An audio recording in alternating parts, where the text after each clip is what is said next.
Welcome back to week 2 of Unfinished. We're so excited about the journey we've begun, and we look forward to how God will continue to stretch and challenge us in this series. Throughout this initiative, make sure you don't miss a single week of this important series of messages, and remember a couple of things. First, keep your Unfinished booklet with you. Bring it to church, take notes during the message, and bring it with you every week to Impact Group to incorporate all of the amazing ideas generated from your interaction with others. And read the daily devotions that are inside. The next few weeks can truly be one of the defining moments in the life of Grace Community Church.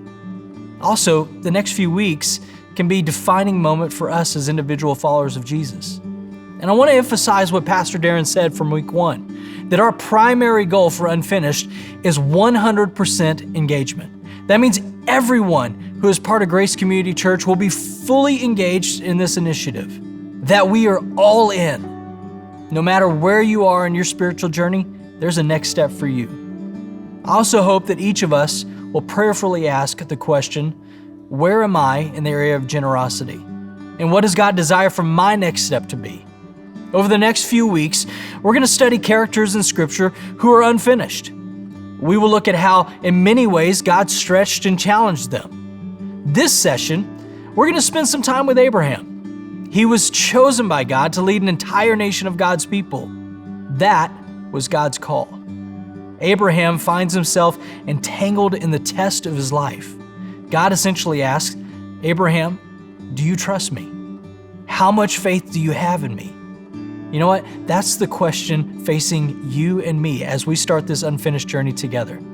Will we trust God 100%? Before we dig into our study together, let's watch this quick story.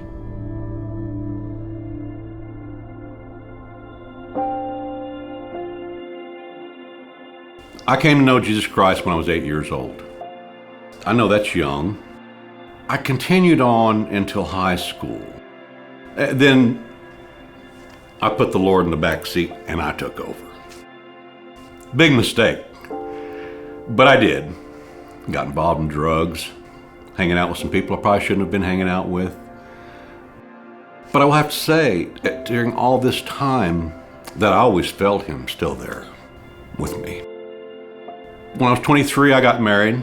We started having children. We fought a lot. We got along really well when we were dating. We got along really well when we got married. And then when my first son, Michael, was born, it's like that's when all the differences came out. I actually dug myself deep into my work and probably worked more days, more hours than I had to because I didn't want to go home and fight anymore. We fought every day. We fought every single day. And that wasn't good for us. It wasn't good for our relationship. It wasn't good for the kids, most of all. When my wife left, I went dark. I went to my wife had left. I didn't know what to do. I was kind of lost. Spent a lot of time away from home. I got in motorcycle clubs. They were doing a lot of drugs, and that's the one thing I did stay away from. And I have to thank the Lord for that. When I would make certain choices, it was like the angel on your shoulder whispering in your ear. I could hear that very well. But I did live a wild lifestyle. I did do a lot of things I should not have done. Finally, in 2006, I decided to let the Lord take the driver's seat back over again. I prayed for a long time that He would have someone cross my path that I should be with and share myself with, a partner, so to speak, a best friend. And I think He just waited until He knew I was ready for it. My second wife, Susan, in early 2011, we started dating. In 2012, we got married. And I have to say it was the most wonderful experience in my life. Besides the Lord, it was great. It was so refreshing to finally have a partner again, someone that I could be with and share with, and we became best friends. Then she got really sick. I didn't know it at the time, but it was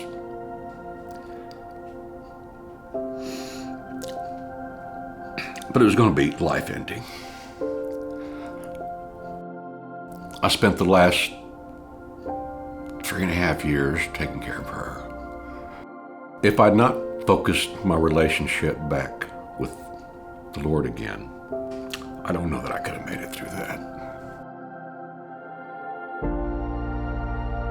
So last July, I was driving down Kitty Hawk, which I've driven up and down this road because I've lived in this area for 35 years. I can't put it into better words than the Lord guided me into this parking lot. And I walked in, and I've been here ever since. It was very nice that when I walked through the door, I saw several people that I've known from the past, from the dark side past.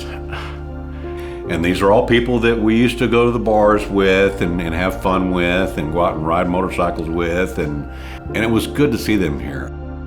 With the exception of missing one or two here and there, I've been here every Sunday. I love the messages here. The messages to me, they quite often hit home. I heard about the Impact Group, and I thought, Impact, what is Impact?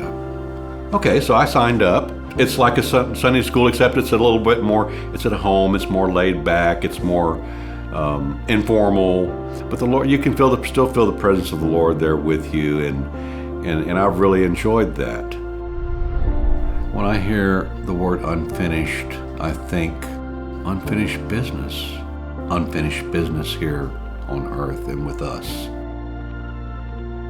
Obviously, the Lord's work here on earth is not complete. It's ongoing. And that's what I see here is the ongoing work of God in the community, whether that be in Africa or Cuba or Mexico, or whether it be around the corner, down the street, and within the walls of the church and the membership of the church. Because we all need work. I know I need plenty of work myself. I am more than just someone who comes in and sits in the seat on Sunday. I do want to be involved in the future of the church, and I do want to be involved in the outreach and more in whatever I can contribute. When do you ever finish doing God's work? Until we've reached everyone that we can reach out to. The project has not been completed.